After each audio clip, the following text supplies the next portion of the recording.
Vinita, and I would like to call upon Dr. Bhalla. Dr. Bhalla is going to talk upon target IOP. That's, I think, the most demanded topic during when we are talking about the glaucoma discussion. So let's hear Dr. Bhalla. Yeah. Thank you, everyone. Thank you, Dr. Shweta, for making me part of this very important session on glaucoma. I'm going to talk on target intraocular pressure.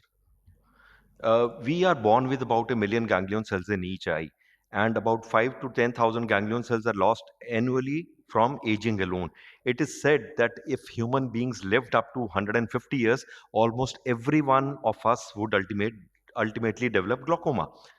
So we know what is the definition of glaucoma. These are chronic progressive optic neuropathies, and the most important modifiable risk factor is management of intraocular pressure. What exactly is normal intraocular pressure? The so-called cutoff of IOP of 21 millimeter mercury is neither clinical nor evidence based of normal, but it's just a statistical construct. Hollows and Graham survey in UK found that mean applanation of IOP was 15.9 in male and 16.6 in females. So two standard deviation above the mean, which is 97 percentile, was calculated to be 21 millimeter mercury. And hence this figure of 21 millimeter mercury is considered a so-called normal intraocular pressure. So what exactly is target intraocular pressure? Various definitions have been given by various societies. European Glaucoma Society and American AAO has said that is estimate of the mean intraocular pressure obtained with treatment which stops further progression. World Glaucoma Association says it is the estimate of the mean intraocular pressure at which the risk of decreased vision related quality of life due to glaucoma exceeds the risk of the treatment. So target intraocular pressure is just a guesstimate range of intraocular pressure that is expected to at least slow the progression of the disease, if not completely halt it. And when chalking out the target intraocular pressure, we have to consider some parameters, and every patient needs to be individualized. So what are these parameters which need to be determined? One is thorough clinical examination of the optic nerve head, intraocular pressure, baseline intraocular pressure, 3 consecutive IOP measurements at different times of the day, and also follow-up intraocular pressure. Perimetry is we have to take reliable baseline perimetry which demonstrates visual field defects, then central corneal thickness, presence or absence of pseudo exfoliation, and there are some also non-ocular parameters like age, patient's life expectancy, ocular perfusion, family history of glaucoma, because all these studies such as EMGT and AGES have told us that older the age of the patient, more is the likelihood of developing and progression of the glaucoma. Optic nerve head evaluation is important because cupping normal disc can withstand pressure up to 30 millimeter of mercury well for years.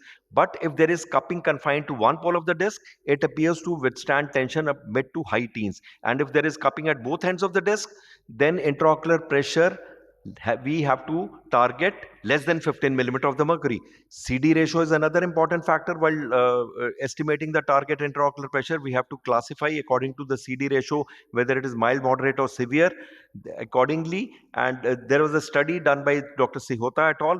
Where they found that baseline linear CD ratio on HRT to be a significant risk factor for progression at all stages of glaucomatous neuropathy in both POAG and PACG eyes. So perimetric staging is very important, and these are the ways to classify whether you have early defect, moderate defect, and severe defect depending on the mean deviation and pattern standard deviation. I won't go into the details.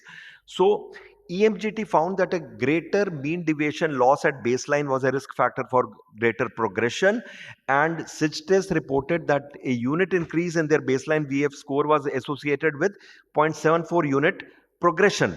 So why have this concept of target intraocular pressure? Having ascertained the damage of visual field damage, baseline intraocular pressure and risk factor, an IOP that prevents further damage and progression, we have to set in our patients. And but there needs to be a balance between setting an appropriate target and being over aggressive in IOP lowering to avoid side effects because of the drugs and also economic burden onto the patient. And what are the methods which are there to determine the target IOP? These are classified as either threshold or absolute cutoff value. Second is percentage reduction. Third is formula based. Absolute or threshold target range is easiest for clinician and is most often used. Percentage reduction and threshold IOP are used mainly in RCTs and studies, and So incorporation of patient specific data offers gives us a tailored result depending on this. So what is threshold intraocular pressure? This is target IOP used in strategy is a fixed level of IOP 12 millimeter mercury depending on AG's findings. But despite AG's findings, this concept of threshold IOP is not evidence based, and participants in AGs were randomized to specific treatment protocols, not IOP targets. And it was also found that not all non-progressing patients had IOP of 12.3 millimeter of the mercury. So, and threshold or absolute cutoff value, it can be applied to a largest population, and AGs maintained that a target IOP of less than 18 millimeter mercury in moderate glaucoma showed no progression, and severe glaucoma rarely progressed if there was IOP of 10 to 12 millimeter of mercury. The percentage reduction has been incorporated in various studies like OHTS found that IOP reduction of 20% leads to progression in 90% of high risk eyes. EMGT when IOP was lowered by 25%. In early glaucoma, only 72% progression occurred off treatment. Studies aimed at IOP reduction of 38% and 46% in medically or surgically treated eyes. There are some formulas also for setting target intraocular pressure, but these are mostly not followed practically and clinically. So use of target IOP is widespread amongst ophthalmologists who treat glaucoma.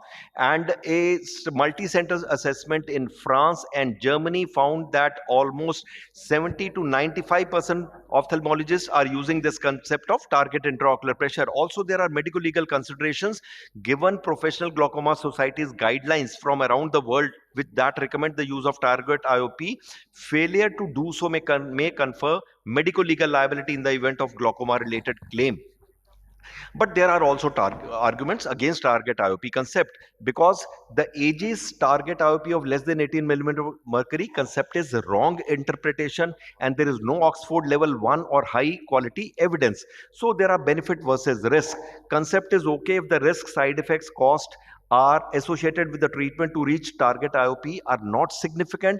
But I'll just take 1 minute more, sir. And target IOP can become an albatross for the practitioner who adheres to it when common sense indicates otherwise. I think it's these are the potential limitations of target intraocular pressure. Then there is a concept of dynamic target intraocular pressure and not static target intraocular pressure.